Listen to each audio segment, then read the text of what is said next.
Welcome back to Coffee and Conversation. So for all you Audie fans, he was floating around here just a few minutes ago.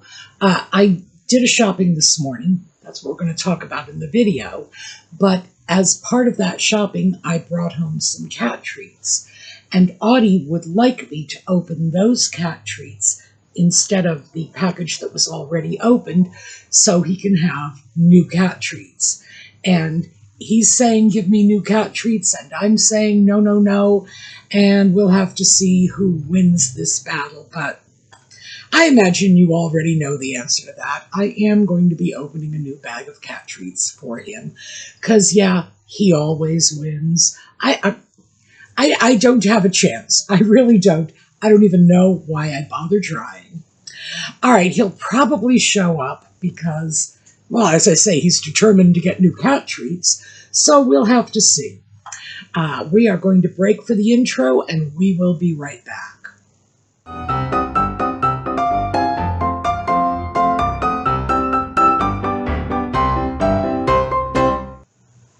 So, before we get started, I do want to warn you, it's a beautiful day out, 80 degrees, the first really good day of spring, and the motorcycles are all out. So even though we're having a lull right now, I do have my windows open, so we can pretty much count on some serious traffic noises. All right, and as I implied in the intro, I have been grocery shopping today. I went out this morning and did a little fill-in shopping. Nothing major, just a few things I thought I would need for the weekend. This is the sort of shopping that back in the days when I was shopping for a family, I would have considered nothing more than stop at the grocery store on the way home from work. It's not even worth calling it a grocery shopping trip. Well, that little fill-in grocery shopping trip, or non-grocery shopping trip as I thought of it at the time, cost me $52.23. However, I was very determined to document this. And I find the easiest way for me to document things is if I document them for you. Because if I'm documenting it for you, I don't have any of the, I'm not going to mention this. Now, I've got to give you the whole thing. There's no point in me sharing this with you if I'm not going to show you everything I bought. Even if I look at this and say, oh, this is embarrassing.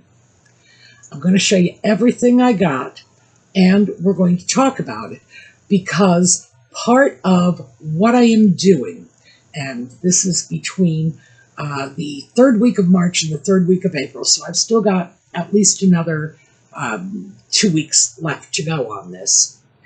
I am looking at what I am buying. I am evaluating it. I am paying attention. This is not random shopping. This is mindful, intentional shopping. I am not changing my buying patterns, but I am making a note of what I am buying and where my money is going. So that beginning, pretty much at the beginning of May, end of April, beginning of May, when I actually implement my changes, at least I'll know what I have to change. So I thought you might find this at least marginally interesting. And for those of you who shop like me and you're just going out there buying whatever catches your fancy, I hope at least you'll understand you're not alone. So we are going to take a look at this. And as I say, I've documented the whole thing. We have photos of everything. So let's take a look. So because of the way my store is set up, I usually begin in the produce department. And I went over to the fruit section and I got 4 honey mangoes. They were $1 a piece because they were on sale. And I got some that were not overly ripe because I would like to be able to eat them when I please and not be forced to eat them because they are getting too ripe. So, 4 honey mangoes, that was $4. I got a banana because when I make oatmeal, I like to put a banana on it, but I do not want to get a giant 3/4 of a pound banana. My bananas usually range in price between about 12 and 15 cents because they're 50 cents a pound, and I try to keep it down to something below a third of a pound for the banana. And yes, I will go through the bunches and I will pick the smallest banana that looks remotely edible. In this case, because I'm not planning to make oatmeal this weekend, I got a green banana that will keep for a while. I also got half a pound of button mushrooms. That was $1.79. A small onion, and believe me, I picked through the onions carefully and got the smallest one I could find, and that was 30 cents. I also got a small apple, and my goodness, was that a struggle. The apple I got was almost half a pound. That was 71 cents, by the way. And I'm just confounded by the fact that I cannot get small pieces of fruit or vegetables. If I want something, all the stores are offering me are like these massive apples that look like they were mutated. So yeah, finding a small apple, an apple under a half a pound, was a bit of a challenge, but I did find one. Next, I went off to the meat section, and I got a pound of chicken livers. They were $2.29 a pound. I really like chicken livers. They are good for you, very nutritious, very low in fat, and if you have cholesterol issues, you should be careful about the amount of organ meat you consume because it is high in cholesterol. So that's just my little caveat. Other than that, I think chicken livers are great. I also got 2 packages of Canadian bacon because they were on sale. And by the way, it's not bacon and it's not Canadian. I don't know where the name came from, but frankly, this is a pork product that has nothing to do with Canada or bacon. So, but it makes a good substitute for regular bacon, which is very high in fat, as we all know. So I have been switching over to Canadian bacon. That has nothing to do with my shopping. It's just coincidentally taking place at the same time. So yes, 12 ounces of Canadian bacon, and that was $6. Then, and this is the far end of my store, I went to the dairy aisle, and I got 5 5-ounce containers of yogurt. Actually, 4 of them were 5 ounces, and 1 was 5.3 ounces. The total cost on those, and I'm lumping them all in together, was $7.49, which frankly is more than I really need to pay for yogurt. So there is a little bit of a lesson in this one that we'll follow up on later. And I got a pint of heavy cream. I use heavy cream in my coffee. I simply prefer that. And that was $3.39. Now we go over to the junk food. I got a pan of pre-made cornbread. And yes, I could make my own cornbread. It's easy enough. And it would be a lot less expensive. But the fact is, I just don't feel like it. Frankly, this is my laziness coming out. The pre-made cornbread was $4.49. I also got a 12-pack of Dr. Pepper in the can for $10.39, and I have no problem at all labeling that junk food. Then we went off for this is the one non-negotiable on my shopping list. I got 3 bags of cat treats for Audie. The total cost on that was $8. Cat treats, especially the cat treats Audie likes, are pretty expensive. And this was a decent sale. I think I saved something like 65, 70 cents on all 3 of those bags together, which is not bad given the high price of these little cat treats and given the fact that I'm not eliminating them from my grocery shopping. And the final item was a small bottle of Dawn dishwashing liquid for $1.99. So let me go back to the beginning and give you the totals. So the total produce amount was $6.95. The total amount on the meats was $8.29. The total on the dairy was $10.88. And the total junk, which is the cornbread and the soda, $14.88. And that's where we come up with it, $52.23. So, the lessons I took from this are, 1, I can absolutely cut back on some of this spending without feeling deprived. I can move over from heavy cream to light cream, which I believe is running at about 50 cents less per pint. May only be 50 cents, but every little bit counts. The yogurt. I got fancier yogurt. I got the name brand pricey stuff because I use that as treats. It's sort of dessert food for me.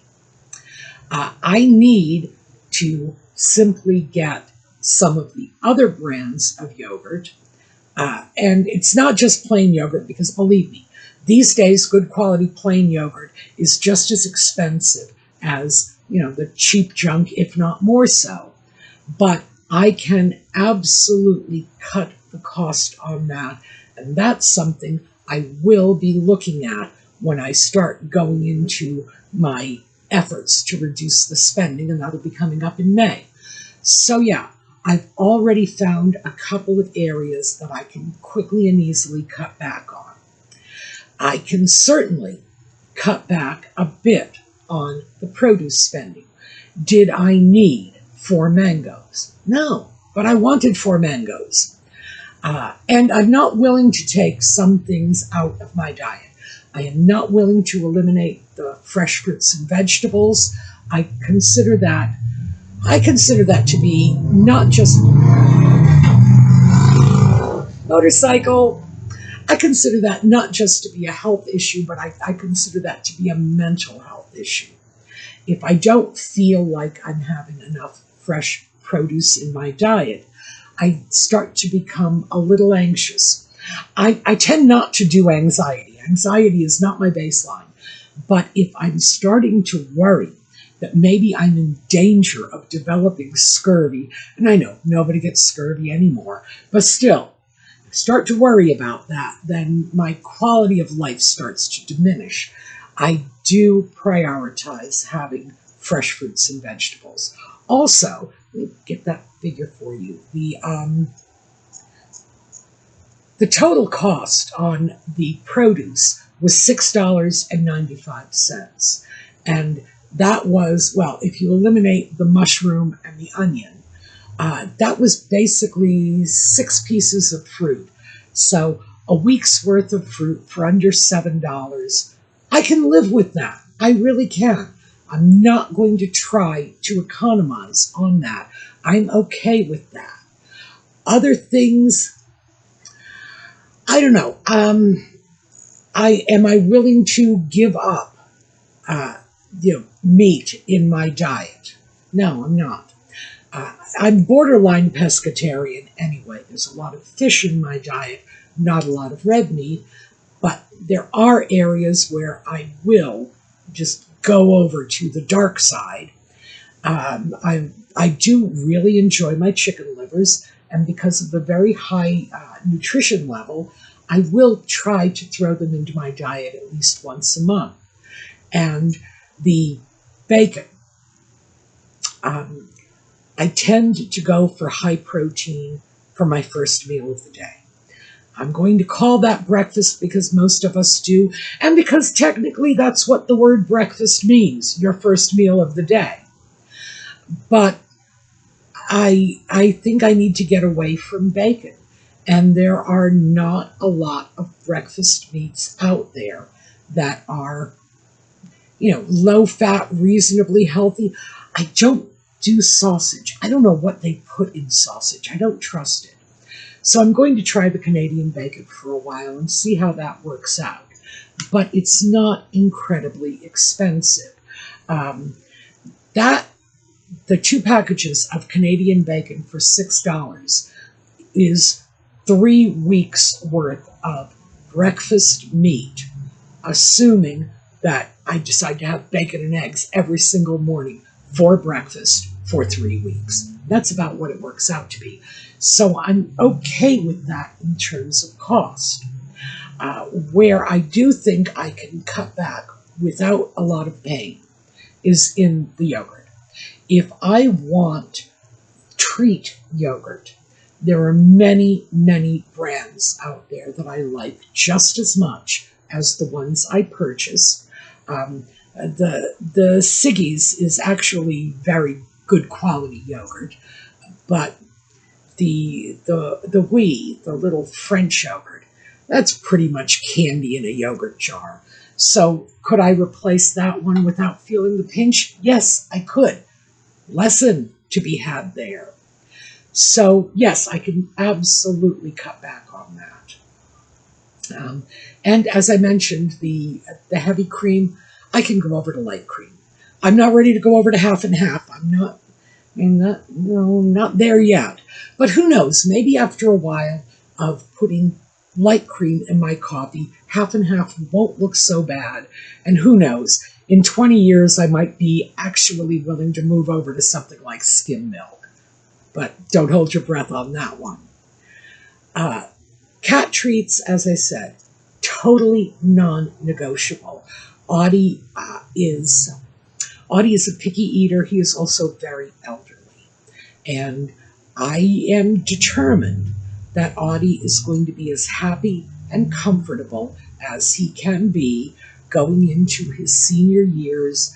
And even though I am determined to get more nutritious cat food into him, I am not willing to take his treats away. So, yeah, I will take the cat food away and give him something that I think is better for him. But the treats, no, they stay. So there are always going to be cat treats on my list. And then the little things like $2 for a bottle of dishwashing liquid. You got to have dishwashing liquid. Well, actually you don't. That's another thing I should probably consider. I don't actually need dishwashing liquid to wash my dishes. I can go over to a generic liquid Castile soap, which is considerably less expensive by the ounce. But the problem with that is I don't just use Dawn for my dishes. It's a laundry pre-treater as well, because it's the best grease cutter I have ever found. It really is. You give me a greasy spot, I got my Dawn, I can get rid of it. So will I stay with that? Yeah. I know I could save money if I bought it in a very large bottle and just doled it out. But these little 7-ounce bottles, each one that I get, will probably last me the better part of a year. Even though I use them for everything, it's very concentrated, so you really don't need a lot. And then I have to ask myself, is it smarter to just get the small bottle that I can store conveniently and worry about, what happens next year, just leave that for next year? Yeah. I think there is a point at which bulk buying sort of defeats its own purpose.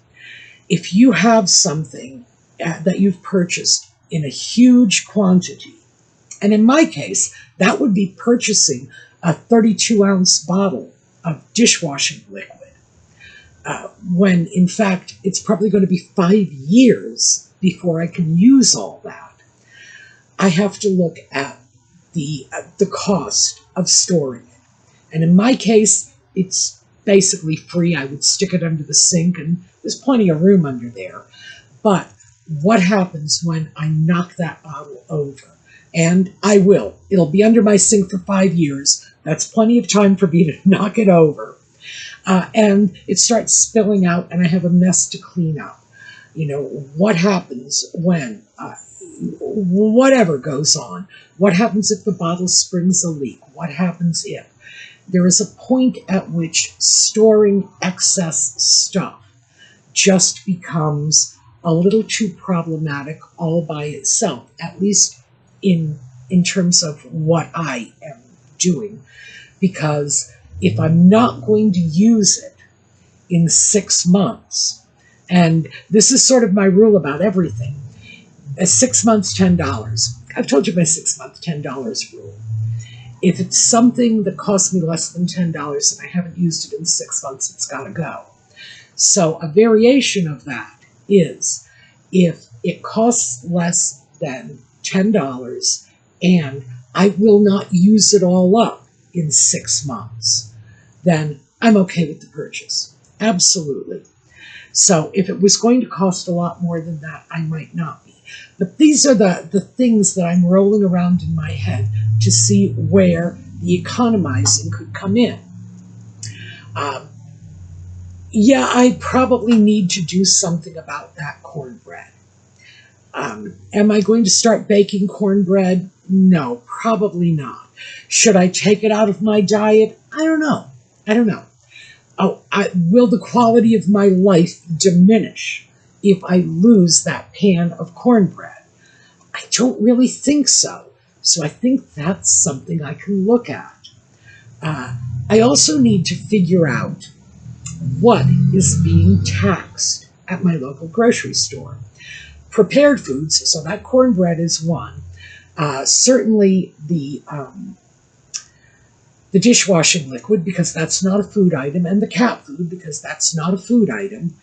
But I'm still looking at the fact that I was charged $1.23 in taxes, which means there was $20 worth of taxable goods in that grocery shopping. And I simply can't account for any more than about $12 worth. So where's the other $8? I don't know.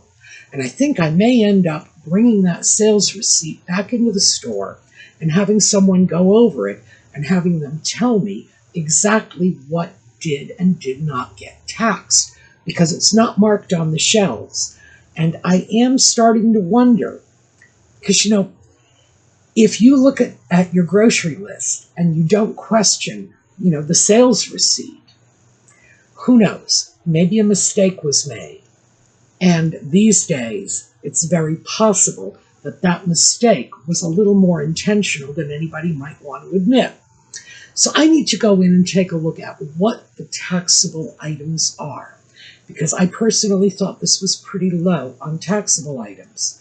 But at $1.23, yeah, it's just a little bit over, by the way, just a little bit over $20, because we have the 6% sales tax here. So I need to figure out where that's coming from. Mostly because there may be things on this list that I am not aware are not being considered food items. Who knows? I'll work it out. But that is what the process is at this point. Looking at what I'm buying, evaluating it, and trying to see what could I get rid of if I had to. If I didn't want to take home quite so much, what would I have put back? And I can tell you as of today, the answer to that question is nothing. I wanted everything I purchased. I feel, well,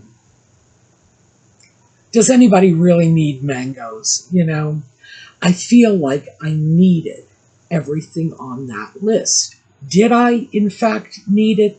No, no, absolutely not. Like I say, nobody needs a mango. That's not something you need.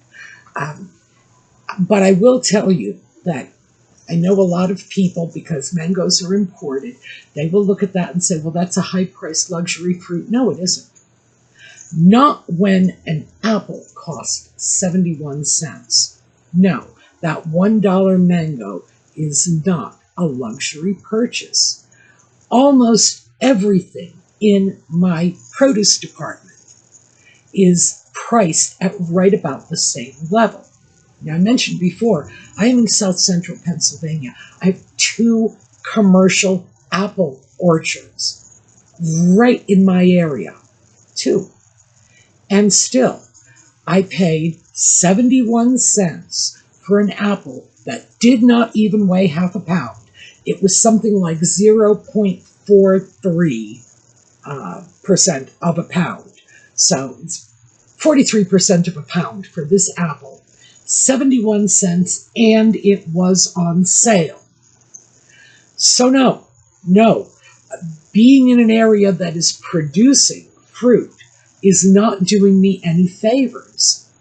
But as I say, if that's the cost of an apple, there's no disincentive to going for a mango if you like them better. It's not as if the generic homegrown apple is going to be any less expensive. Oh, and I should say, by the way, that sale on apples, because the sale price was $1.69, I believe, a pound. That is well below the price of all of the other apple varieties in my local store. They are usually starting at about $1.79 or $1.89 a pound. Usually that's because they are on sale, and they are going right up to $3 a pound for apples. I know, it's amazing.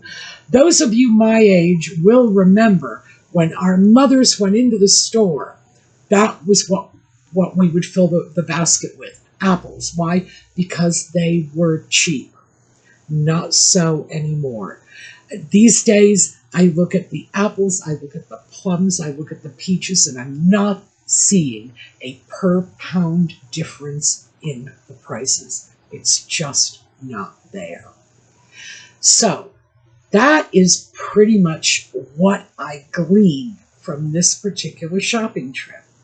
Now, this, as I say, it wasn't even a big shopping, as you can tell, but I think it's good for the opportunity to pull things apart.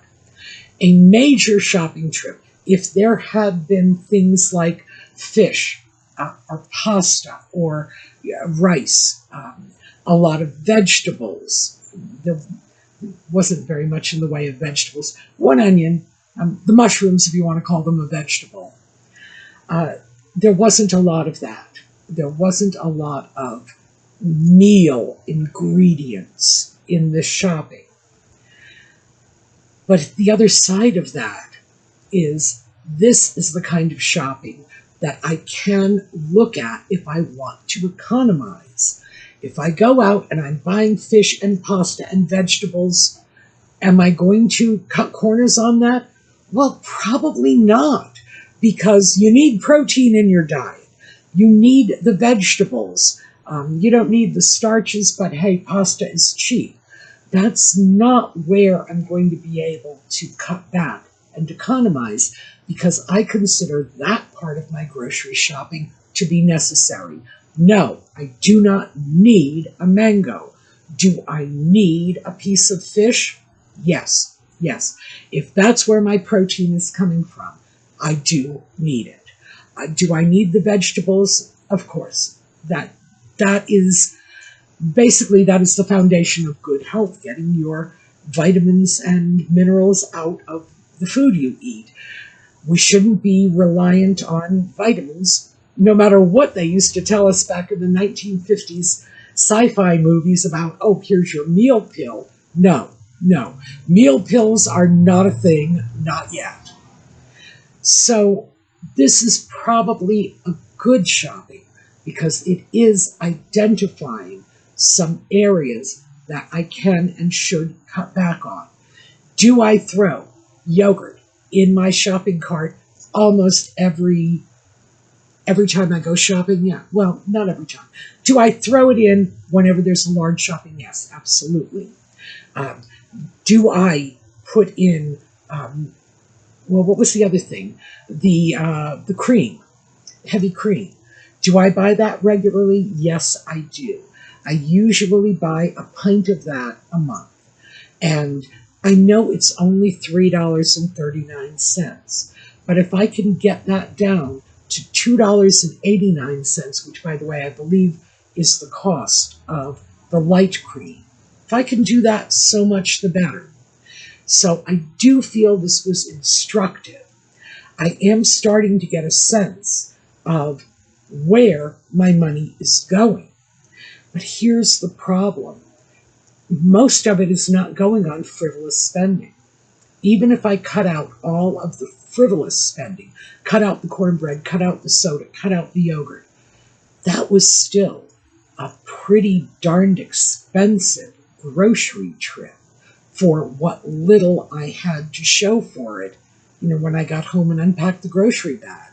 So I am starting to see that this is not my careless or unmindful shopping.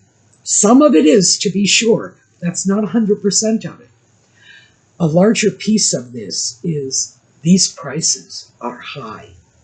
And we all know once they go up, they are never coming back down again. So this is our new reality, and we have to find ways to cope with it. Okay, thank you for being with us. I hope this has been at least somewhat instructive. If nothing else, you get to look at my shopping, compare it to your own, and say to yourself, oh, I'm so much better at this than she is, which is fine. Hey, anything that moves the educational process forward. So, thank you for being with us. Audie did not show up. I guess he really doesn't want the cat food treats that badly. Or maybe he just gave up. Maybe he realizes he's not getting them today. He's going to have to finish the old bag first. But thank you for being with us. We're going to take a look at a slideshow on the way out. I hope to see you all next time. And in the meanwhile, have a terrific day.